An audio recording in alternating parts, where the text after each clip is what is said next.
El almacenamiento de Apple es pésimo. Seguro que estás de acuerdo. Es caro y no se consigue mucho. Pero esto de aquí no es una Mac Mini falsa. Al parecer, esto intenta solucionar ese problema. Ofrecerá más almacenamiento, redundancia y más ES a un precio más bajo. Orico Data Matrix Mini. Descubramos cómo funciona. Esta parte del vídeo es presentada por Asus ProArt PX13.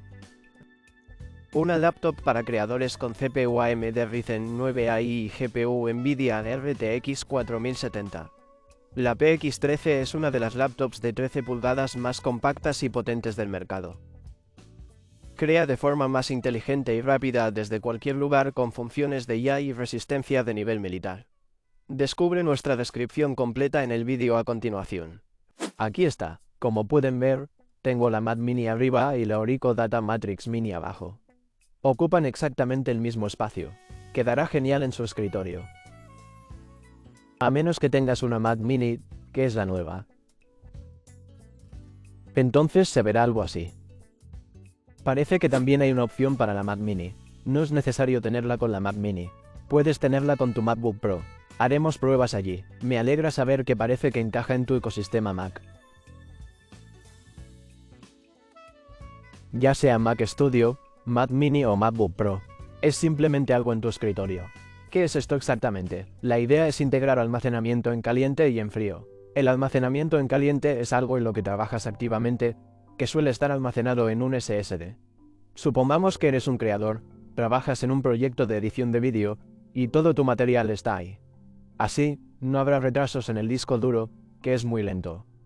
Pero también hay un disco duro interno, lo que significa que tus copias de seguridad y el almacenamiento en frío, donde los datos que no usas con frecuencia y que quizás se usan más para archivar, se almacenan en un disco duro más económico.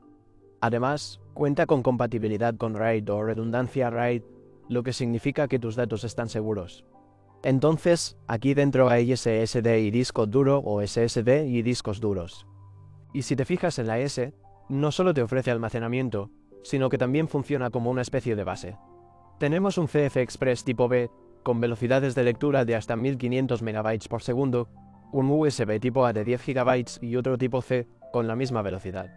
Además, está bien etiquetado. Así, al tener una interfaz, es fácil saber cuál es el mejor puerto para conectarla. Ranura para tarjetas SD y micro SD de hasta 300 MB por segundo. Velocidades UHS 2. En la parte trasera del dispositivo, se encuentran el botón de encendido, la entrada de CC y la entrada para PC. Otro puerto Thunderbolt 4 ofrece 40 GB por segundo, y esto es para conexión en cadena. Si lo desea, puede conectar varios de estos en cadena y así tener almacenamiento para todos. Se dice que se pueden conectar en cadena hasta 540 TB para obtener la solución de almacenamiento definitiva. Y también tengo una cápsula de exhibición. Hay 3 versiones de esto: 2B, 3B y 6B. Y si miramos el IO del 2B, que tengo aquí, puedes ver que al lado del módulo de visualización, falta uno en comparación con el 3B. Como pueden ver, RAID. Hay una especie de conmutador RAID, un conmutador RAID de hardware, en el 3B y el 2B. Esto significa que el 2B solo tiene un disco duro, mientras que el 3B tendrá 2 y el 6B tendrá más de 2. ¿Quiere RAID 0, 1, 5, 10? ¿Cómo te gustaría configurarlo? Al consultar las especificaciones entre el 2B, el 3B y el 4B en el sitio web de Reco, curiosamente, todos tienen una velocidad de transmisión de 40 GB. Pero las opciones de capacidad para los 2B son 5, 9, 17 y 23. Curiosamente, mi versión aquí en la caja indica 8 TB más 2 TB. Así que SSD, 2 TB, y disco duro, 8 TB, que no es ninguna de las opciones que aparecen allí. Así que es un poco confuso. Es compatible con Thunderbolt 3, 4, USB 4, USB 3,2 y versiones anteriores. Es básicamente como un DAS, es decir, una carcasa para disco duro externo, pero un poco más sofisticada. Se puede observar que el 3B también tiene un rendimiento de almacenamiento de datos en caliente de más de 3000 MB por segundo, mientras que el 2B y el 6B parecen tener solo 1500, lo cual es interesante. Y como se puede observar, el 2B no tiene soporte de hardware, pero sí el 3B y el 6B. El resto parece ser exactamente igual, solo la diferencia de capacidad. Aquí puedes ver la conexión en cadena de hasta 5 dispositivos, y puedes obtener 560 terabytes de almacenamiento. Es compatible con Windows, Mac y Linux. Así que, independientemente del sistema que uses, es compatible. En cuanto al chasis, puedes ver otra rejilla debajo por donde entra el aire. También hay ventilación lateral en ambos lados. Tiene unas buenas patas de goma debajo, y si no me equivoco, debajo de la goma hay agujeros para tornillos. Sí, tiene agujeros para tornillos, y lo desmontaremos en un minuto.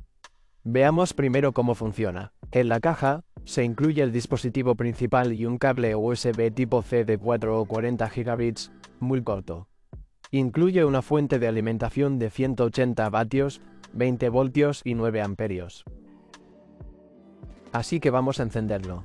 Poder en la espalda. PC para esto aquí. Y luego voy a conectar esto a mi MacBook Pro, que también está conectada a esta base Ivanki. Este tiene Thunderbolt 5 USB-C en el costado, por lo que ahora está conectado a esto. Antes de encender, quería consultar el manual de la caja. ¿Qué dice? ¿Cómo se configura? Mi pregunta es, ¿cómo se organiza el almacenamiento? El SSD y el disco duro ya están configurados a nivel de hardware, formando un solo tipo de almacenamiento. Serían 10 terabytes juntos, y el sistema transfiere automáticamente los datos, ya sean fríos o calientes. ¿O será simplemente una especie de carcasa con discos duros y SSD? Luego estuve viendo cómo formatear la partición del disco duro, que básicamente consiste en configurarla. Por ejemplo, cómo formatear todo el almacenamiento. El problema es que solo te da una opción de cómo hacerlo en Windows. No hay nada que mencionar. Mira esto. Administración en Windows. Esto es Windows, todos estos diferentes pasos en Windows. Aquí nuevamente está Windows, pero nada en Mac. Pero esto en realidad está pensado para Mac. Así es como se comercializa todo. ¿Intentaron instalarlo en Mac? Lo comprobaremos en un minuto. Aquí están todos los diferentes modos RAID disponibles con las opciones de 6 y 3 discos. Curiosamente, la capacidad del disco duro no se corresponde con lo que se muestra en el sitio web. Aquí tenemos 4, 8, 16 y 22. Pero creo que en el sitio web que acabamos de ver había 5, 9, algo así. Pero lo que no entiendo es por qué el de 6 discos tiene NVMe más lento. Indica 1500 MB por segundo en comparación con los 3000 de la versión intermedia. Entonces, ¿por qué al actualizar, vuelves a bajar de nivel? Lo averiguaremos. De acuerdo. Así que aquí estoy en la MacBook Pro, la M4 Max. Y voy a presionar el botón de encendido. Veamos qué pasa. Bueno, permitir que el accesorio se conecte. ¿Quieres conectar el módulo Intel Tamales a esta Mac? Hay una especie de controlador Thunderbolt ahí dentro. Vamos a conectarlo. Veamos qué pasa. Bien. Tenemos dos ricos en el lateral. Analicemos la información de uno y la del otro. Así que están separados. Tenemos 2 terabytes de SSD conectados. Y luego, 8 terabytes de disco duro conectados. Y el formato es APFS. Ya viene preformateado con la opción de registro de Apple, lo cual es genial. Es como una instalación plug and play para Mac. Lo único es que esos ventiladores, para mí, son demasiado ruidosos. ¿Puedes escuchar eso?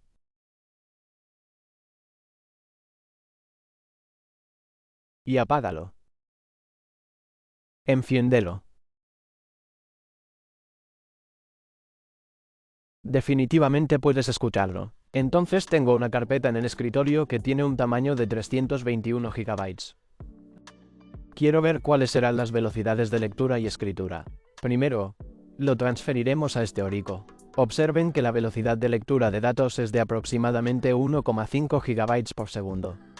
Así que literalmente escriben lo que dicen sobre 1500 MB por segundo. Dejémoslo un momento y veamos si realmente baja. Y si hay algún tipo de caché o cómo funciona esto, si realmente escribirá todos los datos en él. Ya casi llegamos a la mitad, como pueden ver en ese pequeño círculo. Y seguimos extrayendo la misma velocidad de datos de forma constante. Solo estaba modificando el gráfico. Es por eso que hay una caída, pero ha estado funcionando a unos 51,5 GB por segundo durante todo el trayecto escribiéndolo allí. Ya casi terminamos. Me pareció que la velocidad era de 1,5 GB por segundo. Muy constante, directamente en esa unidad, lo cual es muy interesante. Ahora, esto fue en el SSD. Si simplemente voy a copiar eso al disco duro ahora. Mira, estamos escribiendo aproximadamente entre 220 y 250 MB por segundo, algo así, lo cual es mucho más lento. Así que supongo que lo que quieren decir es que no se trata de crear un único conjunto de datos. Simplemente se tiene un SSD muy rápido, y luego se tiene un disco duro expandible y se instala fácilmente. Es muy fácil acceder a él, y todo el almacenamiento está en un solo lugar. No se necesitan múltiples adaptadores ni nada parecido. Y, como creador, tener esta excelente S es mejor que Mac Studio o cualquier otra documentación. Me alegra mucho verlo ahí también. Pero vamos a parar ahora mismo. Voy a apagarlo. Desconecta la alimentación. Si has prestado atención, dicen que hay un SSD y un disco duro dentro que podrían ser intercambiables. Mi pregunta es, si lo abrimos, ¿podremos actualizarlo nosotros mismos? Al abrir esta pequeña introducción, vemos que ya hay un SSD M2 instalado. Y se han atrevido un poco. Le han puesto pegamento.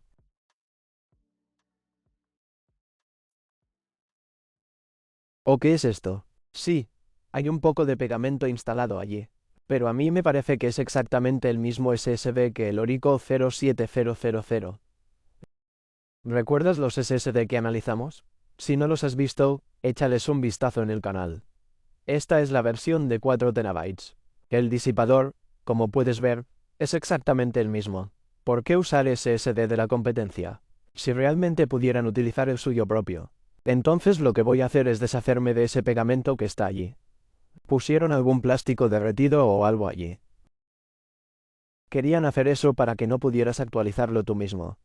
Pero quiero ver si podemos actualizarlo nosotros mismos. Bueno, eso es, quítate el tornillo. Vamos a tener que cortarlo. Está bien, este lado está abierto. Simplemente ponle un tornillo a la tapa y luego podrás desatornillarlo. En serio, no hay ninguna razón para pegar esto. Y no hay motivo para anular la garantía si esto no estaba pegado, porque es una solución muy sencilla.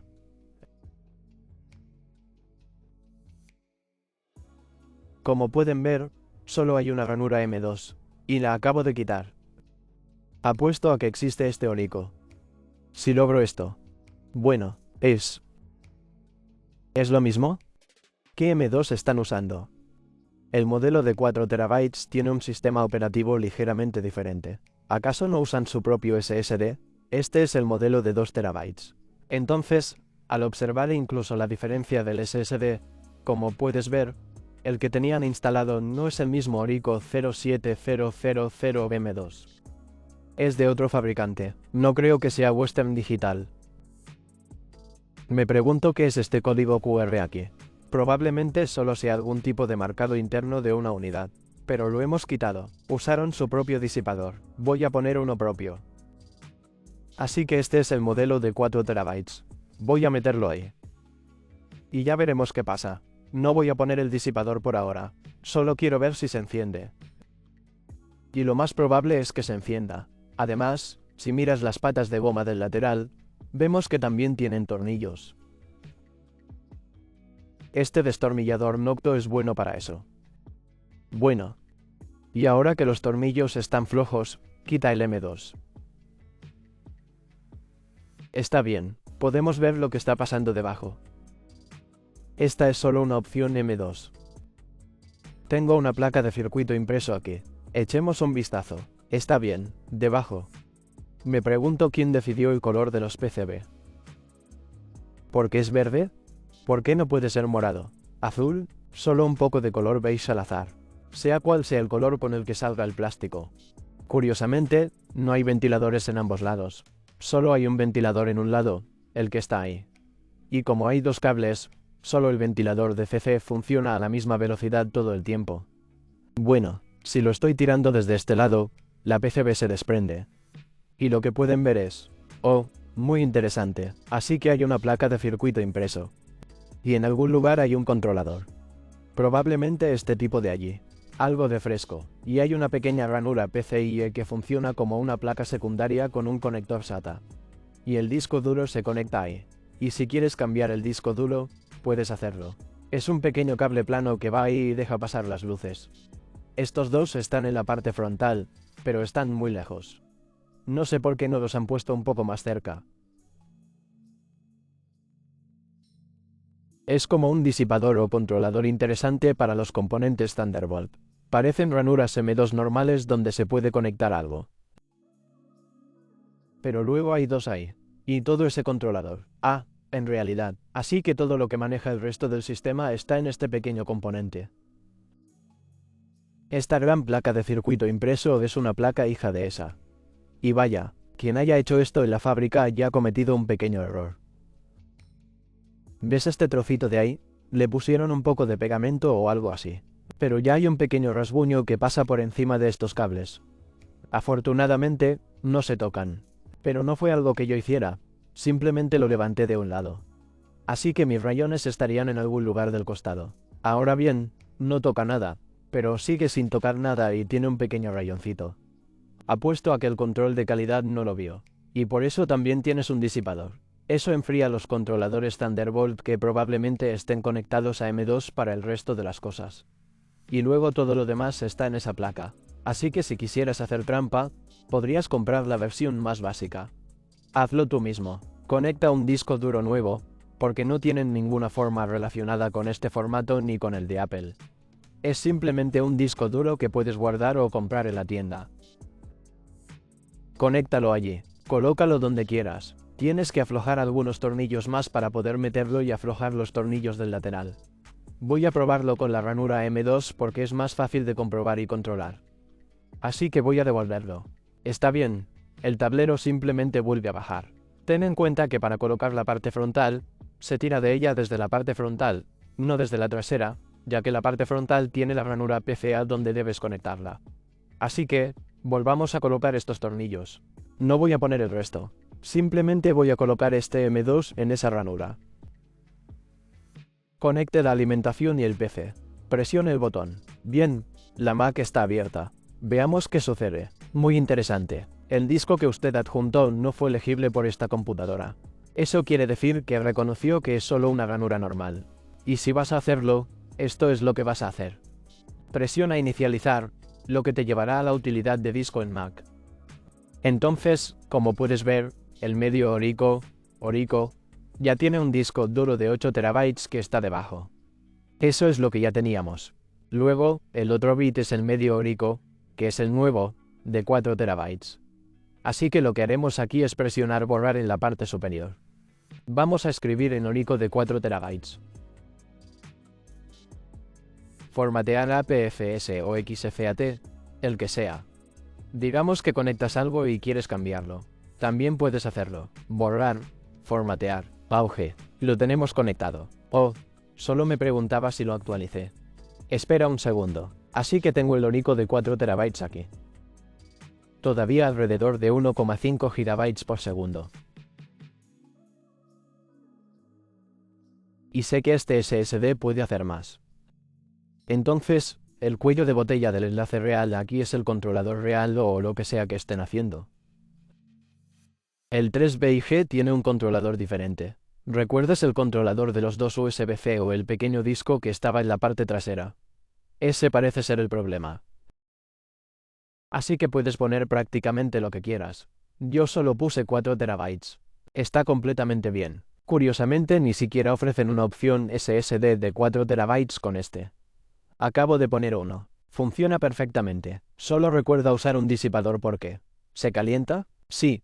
Se está calentando bastante. Lamentablemente, no tengo 8 TB de NVMe para probarlo. Pero no veo por qué no debería funcionar. Es una ranura M2 normal. Simplemente insértala. Debería funcionar. Así que conclusión. ¿Deberías comprarlo o no? ¿Cuál es el verdadero beneficio de esto? Me gusta la idea del producto. Que tengas tu SSD y disco duro en uno. Es muy fácil si usas una Mac. Opción de complemento. Solo tienes que administrar el SSD y luego el disco duro. Obviamente, al elegir una versión más grande, También puedes optar por RAID de hardware para obtener algún tipo de redundancia en tus discos. Y si no necesitas un NAS, es una opción bastante interesante. Es básicamente una opción de almacenamiento directamente conectado a una Mac. En cuanto al precio, creo que se han pasado un poco. Es un poco caro. Veamos el precio exacto. Rico, consulta los enlaces en la descripción a continuación. Por cierto, el precio actualizado estará ahí abajo. Dicen que cuesta $660 y puedes obtener un 20% de descuento. Lo que significa que el precio total ronda los $527 por estos 10 terabytes. Ahora, $527. Recuerda eso, si realmente estás viendo cuánto cuesta uno de estos discos duros, ahí. 8 terabytes, $150. Además, el NVMe de 2 terabytes de Orico cuesta unos $120. Algo así, lo que nos lleva a unos $270. Esto significa que el resto de la carcasa cuesta unos $257. Así que estás pagando más o menos lo mismo por la carcasa y el almacenamiento. En cierto sentido, parece un poco una estafa. Al mismo tiempo, por otro lado, estamos ante USB 4 o Thunderbolt 4. Sus controladores son muy rápidos, 40 gigabits por segundo. Y puedes conectarlos en cadena. Ahora bien, al mismo tiempo, si vemos algo como esto, que es el M2 NVMe de 40 gigabits por segundo de Acase, que cuesta solo $90, y ese también ofrece algunos puertos. Creo que este tiene 2 por $200. Y mira, también tiene un puerto HDMI, y otra opción de 40 gigabits por segundo. Así que, por $200, podrías conseguirlo. O podrías conseguir un muelle. Por ejemplo, este, que tiene NVMe en su interior. Doble SSD, lo que significa que incluye NVMe. Y puedes colocar una unidad de 2,5 pulgadas. Por unos $100, puedes conseguir ambos. Ahora bien, esto no será tan rápido. Serán 10 gigabits por segundo. Así que, unos 1000 megabytes por segundo. Por ahí, en comparación con este, que es quizás un 50% más rápido. 1500. Y no incluye la tarjeta CF Express. Solo incluye estos lectores de tarjetas. Pero el muelle es parecido. Es un poco caro. Y creo que querían atraer a la audiencia Mac. De todas formas, eso compensa el almacenamiento de Mac. Pero si piensas en el marketing, la forma en que hablan del almacenamiento en frío y el almacenamiento en caliente. Y puedes tener ambos ahí. Parece que es muy elegante. En el disco duro, pero en realidad, lo que ocurre es que tienes una carcasa muy cara. Tienes SSD, y luego el almacenamiento en disco duro. Y luego, si tienes los modelos de gama alta, los discos duros se respaldan solos. En un nivel de funcionamiento óptimo, solo generan un poco de polvo. No es necesariamente la opción más barata. Es conveniente, de hecho lo es. Ojalá pudiera cambiar la velocidad del ventilador. Este ventilador hace mucho ruido. Concluyendo mi conclusión, realmente me gusta el producto. Creo que me gusta que haya más productos como estos en el mercado, que le ofrecen alternativas al almacenamiento de Mac que existen en el mercado. Pero como ya hice mi versión del vídeo de almacenamiento de Mac, si no lo viste, ve a verlo, donde presento las mejores soluciones de almacenamiento en la nube, para todas las opciones de almacenamiento de Mac disponibles. Siento que he recomendado algo más de bricolaje, y una opción aún más económica, la mejor opción para tu dinero. Pero si quieres, quizás sea mejor que lo hagas menos. Y es bastante sencillo, versión lista para usar. Esta es una opción interesante. Y cuando cortas el pegamento. De hecho, su almacenamiento NVMe se puede ampliar con muchísima facilidad. Hasta 8 terabytes si se desea. Dejaré algunos ensayos en la descripción a continuación. Si les interesa, pueden consultarlos. Compruébalo en la descripción del vídeo a continuación. Nos vemos la próxima vez. Me encantaría saber qué opinan en los comentarios. Adiós. Adiós.